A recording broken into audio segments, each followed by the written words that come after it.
Hello, വിനീതിൻ്റെയും ഗംഗയുടെയും അടുത്ത ആഴ്ചയിലെ promo വിശേഷത്തിലേക്ക് ഏവർക്കും സ്വാഗതം. അപ്പോൾ വിനീത് ഇങ്ങനെ മദ്യപിച്ചിട്ടൊക്കെയാണ് വരുന്നത്. അപ്പോൾ ആകെ സങ്കടമാവുന്നുണ്ട് ഗംഗയ്ക്ക്. കാരണം കല്യാണം കഴിഞ്ഞിട്ട് പിറ്റേ ദിവസമാണ് ഇങ്ങനെ ഒരു സംഭവിക്കുന്നത്. പക്ഷേ വിനീത് മനഃപൂർവ്വം ചെയ്തതല്ല. വിനീത് ഗ്ലാസ് മാറി മദ്യപിച്ചിട്ടാണ് കാണിക്കുന്നത്. അപ്പോൾ വിനീതിന് ഭയങ്കര സങ്കടമാവുന്നുണ്ട്, ഇങ്ങനെ ഒരു അബദ്ധം പറ്റി. ഇനിയിപ്പോൾ ഗംഗയുടെ എന്താ പറയുന്നത്, ആകെ വിഷമത്തിലായി. അപ്പോൾ അങ്ങനെ തൈക്കട ചെല്ലുമ്പോൾ ആലോചിക്കുമ്പോൾ അവിടെ കൂട്ടുകാർ പറഞ്ഞു, ഇനിയിപ്പോൾ നിനക്ക് ഇക്ക പറഞ്ഞു കൊടുക്കുന്നുണ്ട്, കുഴപ്പമില്ല, പെണ്ണുങ്ങൾക്ക് ഏറ്റവും ഇഷ്ടമെന്ന് വെച്ചാൽ മുല്ലപ്പൂവും അലുവയാണ്. അപ്പോൾ അത് വാങ്ങിക്കൊണ്ട് കൊടുത്താൽ മതി. അവൾക്ക് ഏറ്റവും ഇഷ്ടമുള്ളത്, സ്ത്രീകൾക്ക് ഏറ്റവും ഇഷ്ടം മുല്ലപ്പൂ, പിന്നെ ഗംഗയ്ക്ക് ഏറ്റവും ഇഷ്ടം അലുവയാണെന്ന് വിനീതിനറിയാം. അപ്പോൾ അതൊക്കെ വാങ്ങി കൊടുത്താൽ മതി, പിണക്കമൊക്കെ മാറിക്കോളും എന്ന് പറഞ്ഞു കൊടുക്കുന്നുണ്ട്. അങ്ങനെ കുറച്ച് മുല്ലപ്പൂവും അലുവയൊക്കെ വാങ്ങി വിനീത് നേരെ വീട്ടിലേക്ക് വരുവാണ്. വരുന്ന സമയത്താണെങ്കിൽ കാവേരി കൈയോടെ പൊക്കുന്നുണ്ട് വിനീതിന്. എന്താണ് കവറിൽ എന്താണെന്ന് ചോദിച്ചിട്ട്. അപ്പോൾ വിനീത് പറയുന്നില്ല. വിനീതിനാകെ നാണവും ബുദ്ധിമുട്ടും ഒക്കെ ആവുന്നുണ്ട് കേട്ടോ. വിനീതൊരു നാണക്കാരനായിട്ടാണല്ലോ. അങ്ങനെ കാവേരിക്ക് എന്തോ ഡൗട്ട് തോന്നുന്നുണ്ട്. പക്ഷേ വിനീത പിടി കൊടുക്കുന്നില്ല. ഒരുവിധമൊക്കെ അവിടുന്ന് രക്ഷപ്പെട്ടു. അങ്ങ് നേരെ റൂമിൽ ചെല്ലുവാണ്. റൂമിൽ ചെന്നിട്ട് അലുവ എടുത്തിട്ട് അപ്പോഴേക്കും ഗംഗ വരുന്നുണ്ട്. ഗംഗയ്ക്ക് ഈ അലുവ എടുത്തൊക്കെ മുറിച്ച് കൊടുക്കുന്നുണ്ട് കേട്ടോ. അപ്പോൾ ഗംഗ അത് വാങ്ങി കഴിക്കുന്നൊക്കെയുണ്ട്, വായിലൊക്കെ വെച്ച് കൊടുക്കുന്നുണ്ട്. പക്ഷേ ഗംഗയ്ക്ക് വലിയ കൂടുതലായിട്ടുള്ള സന്തോഷമോ വർത്തമാനമോ അങ്ങനെയൊന്നുമില്ല. അപ്പോൾ അതിനുശേഷം വിനീത് മുല്ലപ്പൂടി വാങ്ങിച്ചിട്ടുണ്ട്. അപ്പോൾ ഞാൻ അത് കൊടുക്കുന്ന അതിനെക്കുറിച്ചിട്ടാണ് അടുത്തത്. അങ്ങനെ അവിടെ ശാരദയും അതുപോലെ തന്നെ കാവേരിയും അവരെല്ലാം കൂടെ അത് അമ്മയും മോളോട്ട് അവിടെ ഇങ്ങനെ സംസാരിക്കുകയാണ്. അപ്പോൾ അവിടേക്ക് ഗംഗ അങ്ങോട്ടേക്ക് പോകുന്നുണ്ട്. അപ്പോൾ ഇനിയിപ്പോൾ ഈ മുല്ലപ്പൂ എങ്ങനെയാണ് കൊടുക്കുക എന്നുള്ള ഇതിൽ പെട്ടെന്നാണെങ്കിൽ വിനീത് അതെടുത്തിട്ട് ഗംഗ അവിടെ ഇരിക്കുമ്പോൾ ഗംഗയുടെ മേത്തേക്ക് ഇങ്ങനെ എറിയുകയാണ്. അപ്പോൾ ഈ ഒരു സമയത്ത് ശാരദ അവരുടെ അമ്മ അതിനപ്പുറത്ത് ഇരിപ്പുണ്ടായിരുന്നു. ഈ മുല്ലപ്പൂ ചെന്ന് വീഴുന്നത് അവരുടെ മേത്താണ്. അവർ പെട്ടെന്ന് പാമ്പെന്ന് പറഞ്ഞ് ചാടി നിൽക്കുകയാണ്. അപ്പോൾ കാവേരി നോക്കുമ്പോൾ മുല്ലപ്പൂ, അമ്മ ഇത് പാമ്പൊന്നും അല്ല മുല്ലപ്പൂവാണ് അമ്മ നോക്കിയെന്ന് പറഞ്ഞിട്ട്. അപ്പോൾ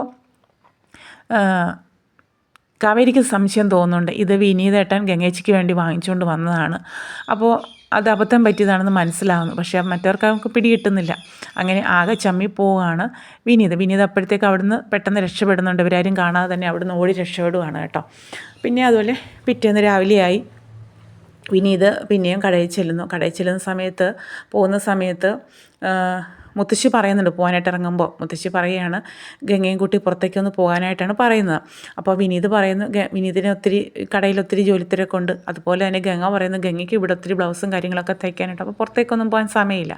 അങ്ങനെയാകുമ്പോൾ മുത്തശ്ശി പറയുകയാണ് അങ്ങനെയാണെങ്കിൽ അവളെയും കൂട്ടി കടയിലോട്ട് പോകും, അപ്പോൾ നിങ്ങൾക്ക് കുറച്ച് സംസാരിക്കുകയും അവരുടെ ആ ഒരു രണ്ടുപേരും കൂടെ ഒന്ന് ഇതാവട്ടെ, സംസാരിക്കട്ടെ, അവരൊന്ന് അവരുടെ കാര്യങ്ങളൊക്കെ പറയുമ്പോൾ ആ ഒരു പഴയ വിഷമമൊക്കെ അങ്ങ് മാറി കിട്ടുമല്ലോ. അപ്പോൾ അതിനുവേണ്ടി മുത്തശ്ശി ഒരു സാഹചര്യം ഒരുക്കാൻ വേണ്ടിയിട്ടാണ്. അങ്ങനെ ഗംഗയും കൂടി വിനീതിൻ്റെ കടയിൽ പോവുകയാണ്. വിനീതിൻ്റെ കടയിൽ ചെന്ന് അതിപ്പോൾ വിനീത് അങ്ങ് വാതോരാതെ ഓരോ കാര്യങ്ങൾ സംസാരിക്കുകയാണ്. കുഞ്ഞിലെ ഉടുപ്പ് തയ്ച്ചതും കാര്യങ്ങൾ, അതിൻ്റെ അപ്പുറത്തെ കടയെ കുറിച്ചിട്ട് അങ്ങനെയൊക്കെ ഓരോന്ന്. ഗംഗ പ്രത്യേകിച്ചൊന്നും മിണ്ടുന്നില്ല. അപ്പോൾ അവിടെ സ്ത്രീകളുടെ സ്റ്റിച്ചിങ് ഉണ്ടായിരുന്നില്ല, പക്ഷേ ഗംഗയുടെ ഫോട്ടോ ഒക്കെ വെച്ചിട്ടുണ്ട്. ഇനിയിപ്പോൾ അതുകൂടി തുടങ്ങാം. അപ്പോൾ രണ്ടുപേർക്കൂടെ രാവിലെ ഇനി പോരാമല്ലോ കടയിലേക്ക്. അതുപോലെ തന്നെ കൂടുതൽ കാശ് സമ്പാദിക്കുകയും ചെയ്യാം. എന്നിട്ട് വിനീത് വരുന്നു പറഞ്ഞിട്ട് പുറത്തോട്ട് പോവുകയാണ്. പോയി കഴിഞ്ഞപ്പോഴേക്കും വിനീതിൻ്റെ അമ്മ അങ്ങോട്ടേക്ക് വിനീതിനെ തിരക്കി വരികയാണ് കടയിലേക്ക്. വന്ന് കാണുന്നത് ഫസ്റ്റ് ഗംഗയാണ്. അപ്പോൾ അപ്പോഴത്തേക്ക് അവർക്ക് കലിതുള്ളിയിട്ടാണ് ചോദിക്കുന്നുണ്ട്, നീ കല്യാണം കഴിഞ്ഞൊരു ദിവസമായപ്പോഴത്തേക്കും ഇവിടെയും കൂടി വന്ന് നീ ആധിപത്യം സ്ഥാപിച്ചോടി, നിനക്ക് ഈ വിവാഹത്തിന് തീരെ താല്പര്യമില്ലായിരുന്നല്ലോ, നീ ഗൾഫുകാരൻ്റെ കൂടെ പറക്കാനായിട്ടിരുന്നതല്ലായിരുന്നു. അപ്പോൾ കെട്ടാച്ചരൊക്കെ ആയിട്ട് വീട്ടിൽ നിന്നപ്പോഴാണ് നീക്ക് എൻ്റെ മോനെ കൈയും കളിശവും കാണിച്ച് പിടിച്ച് വശത്താക്കിയതും എന്നൊക്കെ പറഞ്ഞ് ഒരുപാട് അങ്ങ് ആക്ഷേപിക്കും. അപ്പോൾ ഈ സംസാരം ഇവരുടെ ഉച്ചത്തിലായിരുന്നു. എല്ലാവരും കൂടുകയും അവരെല്ലാവരും ഇങ്ങനെ നോക്കുകയൊക്കെ ചെയ്തു. ഗംഗയ്ക്ക് ആകെ വിഷമമായി. ഗംഗ അപ്പോഴേക്കും അവിടെ നിന്ന് ഇറങ്ങി കഴിഞ്ഞ് പോരുകയാണ്. വിനീത് അത് കഴിഞ്ഞിട്ട് വരുമ്പോഴേക്കും ഗംഗയെ കാണുന്നില്ല. അപ്പോൾ പറയും, കൂടെയുള്ളവർ പറയുന്നുണ്ട്, ഇതുപോലെ എൻ്റെ അമ്മ വന്നിട്ടുണ്ടായിരുന്നു, ഒരുപാട് സംസാരിച്ചു മോശമായിട്ട്, അങ്ങനെ അവൾ ഇവിടുന്ന് പോയാന്ന് പറയുന്നു. അങ്ങനെ വിനീതിന് സഹിക്കാൻ കഴിയുന്നില്ല. വിനീത് നേരെ വീട്ടിൽ വന്ന് ഗംഗയെ ആശ്വസിപ്പിക്കാനൊക്കെ ശ്രമിക്കുന്നുണ്ട്. അതുപോലെ തന്നെ ഇതിനിടയിൽ വിനീതിന് മനസ്സിലാവുന്നുണ്ട്, വിനീതിനെ ഇതുപോലെ ജയപാലൻ ഒരു പ്രോപ്പർട്ടി കൊണ്ടുപോയി കാണിച്ചിട്ട് പറയുന്നു, ഇത് എൻ്റെ രുക്മിണിക്കുള്ളതാണ്. അപ്പോൾ രുക്മിണി എന്ന് വെച്ചാൽ അയാളുടെ മകളാണ്.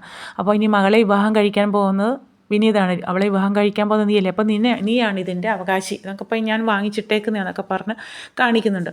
അപ്പോൾ അത് കാണുമ്പോൾ നിവിന് ചെറിയ സംശയം തോന്നുന്നുണ്ട്. ഇത് അരവിന്ദനങ്ങൾ വാങ്ങാനിരുന്ന സ്ഥലമാണെന്നൊരു ഡൗട്ട് തോന്നുകയാണ് കേട്ടോ. അപ്പോൾ അത് മനസ്സിൽ വെച്ചിട്ട് വിനി ഇത് നേരെ കാവേരി വിളിക്കണം. കാവേരി വിളിച്ചിട്ട് പറയുന്നത് നമുക്കൊരു പ്രോപ്പർട്ടി കാണാനായിട്ട് പോകേണ്ടതുകൊണ്ട് പറഞ്ഞത് അവരിടം വരെ പോകാമെന്ന് പറഞ്ഞ് കാവേരിയും വിളിച്ചിട്ട് പോവുകയാണ്. അങ്ങനെ അവിടെ ചെല്ലുന്ന സമയത്ത് ഈ ഒരു പ്രോപ്പർട്ടി കണ്ടു ചോദിക്കുന്നത് ഇത് അറിയാവുന്ന സ്ഥലമാണെന്ന് ചോദിക്കും. അറിയാം, ഇത് എൻ്റെ അച്ഛൻ അഡ്വാൻസ് കൊടുത്ത സ്ഥലമാണെന്ന് പറയുകയാണ്. അപ്പോൾ നിവിന് മനസ്സിലാവുന്നുണ്ട് ഈ ഒരു പ്രോപ്പർട്ടി അരവിന്ദനങ്ങൾ വാങ്ങിയത് തന്നെയാണ്. കാരണം ഇതിന് അഡ്വാൻസ് കൊടുത്തത് അരവിന്ദനങ്ങളാണെന്ന് പറയുന്നില്ല. അപ്പോൾ ഇത് വാങ്ങിയതും അദ്ദേഹം തന്നെയാണ്. അപ്പോൾ ജയപാലനെങ്കിൽ ഇത് എന്തോ കള്ളത്തരം, അവിടെ ഒരു സ്പെല്ലിംഗ് മിസ്റ്റേക്ക് നിവിൻ അന്നേരം തോന്നുന്നുണ്ട്.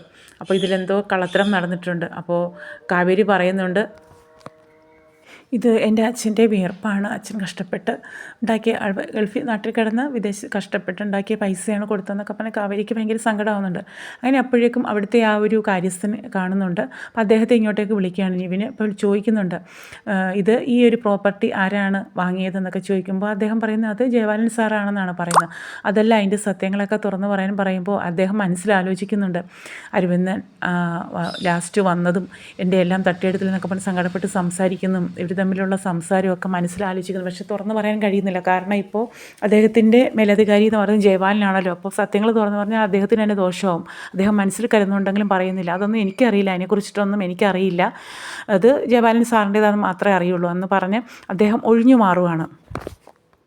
അങ്ങനെ ഒരുപാട് സങ്കടപ്പെട്ടിട്ടാണ് കാവേരി അവിടുന്ന് പോരുന്നത്. കാവേരിയും നീവിനും കൂടെ അവിടെ നിന്ന് പോരുവാണ്. അപ്പോൾ നിവിന് മനസ്സിലായി ഇനിയിപ്പോൾ കാവേരി ഉള്ളതുകൊണ്ടായിരിക്കും അയാൾ സത്യങ്ങൾ തുറന്നു പറയാതിരുന്നത്. അതിനുശേഷം അയാൾ ഒറ്റയ്ക്ക് കാണാൻ വരുന്നുണ്ട്. ആ ഒരു കാര്യസ്ഥനെ അപ്പോൾ തുറന്ന് എന്തായാലും ഇതാരാണ് തന്നതെന്ന് ചോദിക്കുമ്പോൾ അറിയില്ല എന്നൊക്കെയാണ് പറയുന്നത്. പക്ഷെ അത് ചോദിച്ച് മനസ്സിലാക്കിയിട്ട് കാവേരിയും കൂട്ടി ഈ വസ്തു കൊടുത്ത ആളെ, ആ ഒരു എസ്റ്റേറ്റ് കൊടുത്ത ആളെ കാണാനായിട്ട് കാവേരിയും കൂട്ടി പോവുകയാണ് നിവിന്.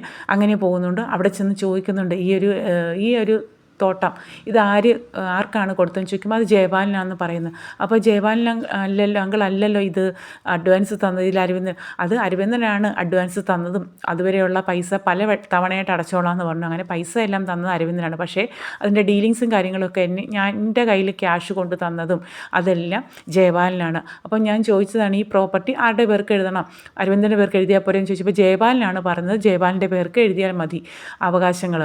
അപ്പോൾ എനിക്ക് പിന്നെ അതിൽ കൂടുതലായിട്ടൊന്നും തിരക്കേണ്ട കാര്യമില്ല. അയാൾക്ക് എനിക്ക് ക്യാഷ് തന്നു, ഞാൻ എഴുതി കൊടുത്തു. അപ്പോൾ അരവിന്ദൻ്റെ ക്യാഷ് ആണെങ്കിൽ കൂടി കയ്യിലെല്ലാം വിശ്വസിച്ച് ഏൽപ്പിച്ചിരുന്നത് ജയപാലനാണ് ഈ ക്യാഷ് അരവിന്ദൻ്റെ ക്യാഷ് കൊണ്ടുവന്ന് കൊടുത്തതും അതിൻ്റെ അഡ്വാൻസും അതുപോലെ പിന്നീടുള്ള തുകകളും എല്ലാം അടച്ചു തീർത്ത്. അപ്പോൾ ജയപാലൻ പറഞ്ഞു അരവിന്ദൻ്റെ പേർക്കല്ല തൻ്റെ പേർക്ക് എഴുതി, അങ്ങനെ എഴുതി കൊടുത്തു. ഇത് കേട്ടിട്ട് കാവേരിക്ക് സഹിക്കാൻ കഴിയുന്നില്ല കേട്ടോ. കാവേരി അവിടെ നിന്ന് ഭയങ്കരമായിട്ട് നിലവിളിക്കണം. കാരണം തൻ്റെ അച്ഛൻ കഷ്ടപ്പെട്ട് ഇത്രയും നാൾ ഉണ്ടാക്കിയ പൈസയാണ് ഈ ഒരു ഭയങ്കര ആഗ്രഹമായിരുന്നു ഇങ്ങനെ ഒരു പ്രോപ്പർട്ടി വാങ്ങുന്നതിനെക്കുറിച്ച് ഇത് കൊടുത്തത്. എന്നിട്ട് അതും അയാൾ ചതിച്ചെടുത്തതല്ലേ എന്ന് മനസ്സിലാവുകയാണ് കേട്ടോ. അപ്പോൾ ഇതെല്ലാം മനസ്സിലാക്കിക്കൊണ്ട് ഇനിയിപ്പോൾ ഉറപ്പായിട്ടും കാവേരി ഒപ്പം നിവിനും കൂടി ഉണ്ട്. അപ്പോൾ നിവിനും കൂടെ ചേർന്നിട്ട് ഈ സത്യങ്ങളെല്ലാം ജയപാലൻ്റെ മുമ്പിൽ അവതരിപ്പിക്കും. അതുപോലെ ഈ കള്ളത്തരങ്ങൾ ഇനി ഓരോ പടിപടിയായിട്ട് ജയപാലൻ്റെ കള്ളത്തരങ്ങളെല്ലാം പൊളിച്ചെടുക്കുന്ന രംഗങ്ങളൊക്കെയാണ് ഇനിയിപ്പോൾ കാവേരി ഇതെല്ലാം തെളിയിക്കാൻ പോവുകയാണ്. അത് മാത്രമല്ല പറയുന്നുണ്ട് എൻ്റെ അച്ഛൻ്റെ ഒരു ഡയറി കിട്ടിയിട്ടുണ്ടായിരുന്നു, അതിൽ ജയപാലൻ്റെ ചതികളെക്കുറിച്ചിട്ട് മൊത്തം ക്യാഷ് കൊടുത്തതിനെക്കുറിച്ചും ജയപാലൻ ചതിച്ചതാണെന്നും ഒക്കെ അതിൽ ഉണ്ട്. അപ്പോൾ ആ ഒരു കാര്യങ്ങളൊക്കെയാണ് വരുന്ന ആഴ്ചയിൽ നമുക്ക് കാണാനായിട്ട് കഴിയുന്നത്. കാവേരി ജയപാലിനെതിരായിട്ട് നിവിനോടൊപ്പം സകല സത്യങ്ങളും തെളിയിക്കപ്പെടുന്നതായിട്ടാണ് കാണുന്നത്. അപ്പോൾ ഇനിയിപ്പോൾ കാവേരിയുടെ ഒരു പോരാട്ടം തന്നെയാണ്. കാവേരിയാണ് 4 മക്കളിൽ ഏറ്റവും നേരത്തെ തന്നെ അരവിന്ദൻ പറയുന്നുണ്ടായിരുന്നു എൻ്റെ എന്ത് പ്രശ്നം വന്നാലും എൻ്റെ മോൾ നേരിട്ടോളും, അതിനുള്ള ചങ്കൂറ്റം അവൾക്കുണ്ടെന്ന് അരവിന്ദൻ നേരത്തെ തന്നെ പറഞ്ഞിട്ടുണ്ടായിരുന്നു. അപ്പോൾ അതുപോലെ തന്നെ കാവേരി മുൻനിരയിൽ നിന്നുകൊണ്ട് എല്ലാവർക്കും സംരക്ഷകയായിട്ട് മാറിയും അതുപോലെ ജയപാലിനെതിരായിട്ട് കാവേരി തിരിയുന്ന രംഗങ്ങളൊക്കെയാണ് നമുക്കിനിയിപ്പോൾ വരുന്ന ആഴ്ചയിൽ കാണാനായിട്ട് കഴിയുന്നത്. അപ്പോൾ നിവിനും ഒപ്പം കാവേരിക്കൊപ്പം സപ്പോർട്ടായിട്ട് നിൽക്കുന്നുണ്ട്. കാരണം കാവേരിയെ സത്യത്തിൽ നിവിന് ഇഷ്ടമാണ്.